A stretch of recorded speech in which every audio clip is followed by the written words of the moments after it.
We gotta talk about the Fantastic Beasts series. So far, I don't think these movies are quite as good as they could or should be. There are a lot of great elements at play in this series, but I think they're being kept from their full potential. I'll be diving into some spoilers for both the first and second films here, so be warned. Also, any plot points from the Harry Potter series are fair game to show up here. Anyway, here we go.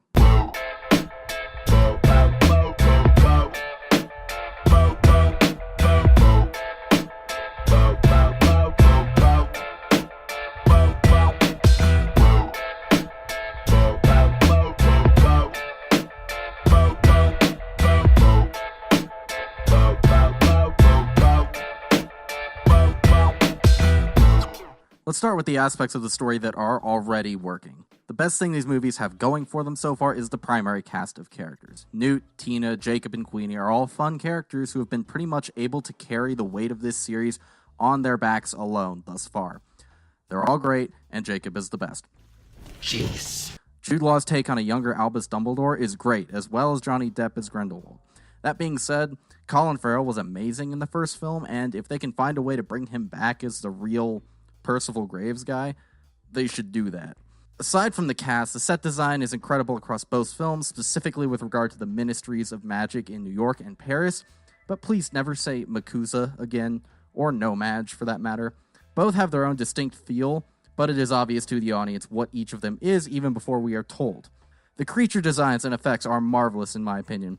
The lion thing from Crimes of Grindelwald, the Thunderbird, and the Niffler are the three standouts, I think, to me. These creatures also serve as an important part of Newt's character and make him stand out from the other characters we know in this series. He's kind of like the Neville Longbottom of animals instead of plants. I also enjoy that this series really leans into the 1920s aesthetic. It blends really well with the Wizarding World stuff and yet still looks distinct from the Harry Potter series at the same time. Most generally, though, the basic story, characters, and ideas presented in the first two movies are strong. It's just in the execution where they fall apart a bit. And as to why the execution is not up to par, I think it all comes down to one main thing. J.K. Rowling is penning these screenplays by herself, and she is not a screenwriter. At least not yet. Writing a novel and writing a script are wildly different processes that require pretty distinct skill sets. And yeah, there is some crossover, of course.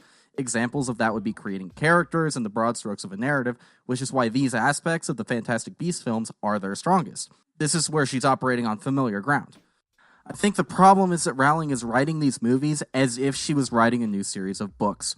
Take the plotline from Crimes of Grindelwald about the hunt for Credence and Leta Lestrange's brother. It all culminates with that scene in the Lestrange tomb with all the characters, and the story has us in this rising action phase of the narrative, and then it grinds to a halt while this guy explains his entire backstory and motivation through narration and flashbacks. And then, Leta does the same thing right afterward. The sequence is so drawn out and poorly paced that it takes away from any momentum the story had going into it. Now, the series of events probably would have worked fine in a book, but it doesn't translate to film. Here's a little tweak that would have helped the pacing out a lot, I think. Move this guy's exposition up in the film to that scene where he has Newt, Tina, and Jacob in the sewer, and eliminate the flashback entirely. Just have him say that he needs to kill the boy because of an unbreakable vow he made to hurt Mr. Lestrange because of the pain he caused his family. We don't need to know more than that. And now we think we know who Credence is, setting us up to have the rug pulled out from us with Leta's revelation later on. We actually have time to sit on the idea that Credence and Leta are related before we find out that isn't the case, instead of being told one thing and then immediately being corrected by another. Here's where I'll throw something out there to anyone who has ever complained about a movie adaptation, Harry Potter or otherwise, being different than the book. This is the reason for those differences. Sure, there are some examples of changes completely breaking an adaptation, but mostly changes are made because certain elements of the original story just don't translate well to the screen. Now this all begs the question, why didn't J.K. Rowling write this as a series of novels first and then have them adapted into movies afterward, or alongside the books? That worked really well for the Harry Potter series. I'm assuming they chose this direction either because Rowling just really wanted to get into screenwriting, or Warner Brothers wanted to fast-track more movies to get back on the Harry Potter money train.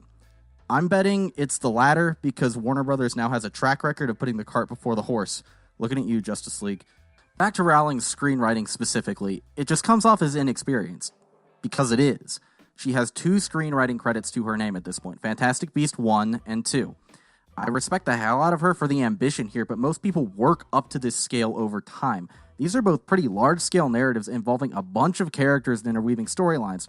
This leads to some extraneous story points and characters that, if cut or edited down, would probably improve the overall films. Let's talk about Crimes of Grindelwald first, as it is the messier of the two. First off, Nagini and Nicholas Flamel could be cut all together without losing much of anything. It's fine that they are in the script if you need to set them up for future installments, but they need to serve a purpose in this narrative to justify their inclusion. Flamel is funny and enjoyable, but only does one thing plot-related that any other character except for Jacob could have done. Nagini just follows Credence around and is given no motivation other than she cares about him, I guess, for some reason.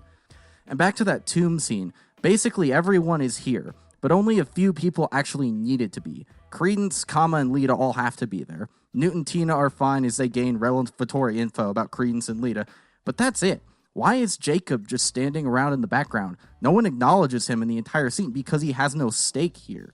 He could have just run up as they were going into where the final speech happens and followed them in, and nothing would have changed.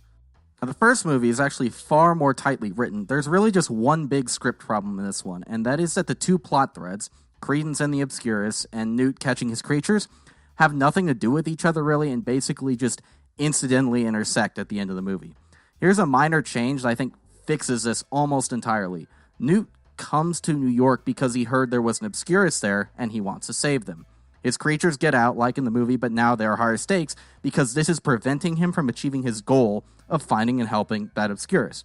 It also adds a bit to his character. He failed to help the last Obscurus that he encountered in Hazardous Case, and he wants to redeem himself with Credence. It also adds a more of a personal connection between Newt and Grindelwald going forward into the second film. And to be clear, I'm not saying Rowling shouldn't be involved in the creative process here. She absolutely should be. But maybe bring on just a second screenwriter. Maybe the guy who wrote 7 of the 8 Harry Potter movies? A more seasoned screenwriter could help expand on aspects of Rowling's story that are really strong and help her edit out the bits that drag the overall project down. Filmmaking is a much more collaborative process than writing a book. There's no shame in calling in an assist. And that's going to do it for this week. I have largely enjoyed the Fantastic Beasts series so far, but I know there's much more potential with this narrative than it's being allowed to have. Also, just side note, was Fantastic Beast really the best name for this series? Whatever. Anyway, what are your thoughts on the two movies? Please let me know down in the comments, and if you enjoyed this video and want to see more like it, please consider liking and subscribing. I put out new videos every other Thursday, so I will see y'all in 2 weeks.